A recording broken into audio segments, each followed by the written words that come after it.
sueños una patria nueva, que augusta se eleva de la gloria al reino,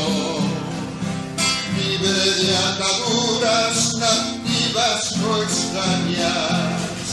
guardando en la entraña su prenda futura.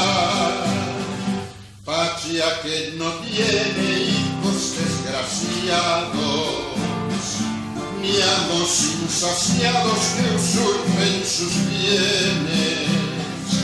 pueblo soberano por su democracia, huerto con fragancia de fueros humanos, es un paraíso sin guerra entre hermanos,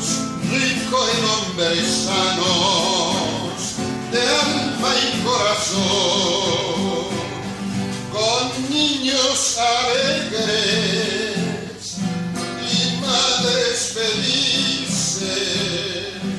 y un Dios que bendice su nueva ascensión.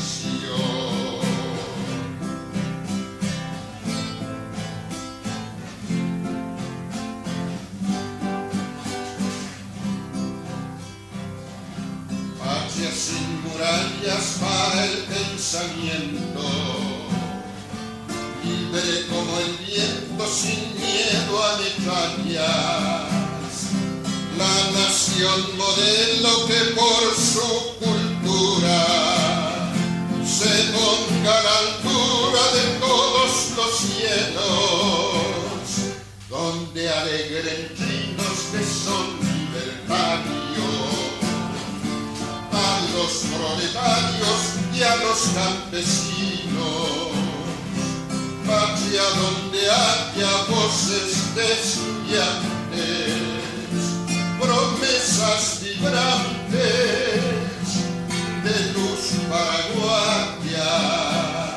sueño en una patria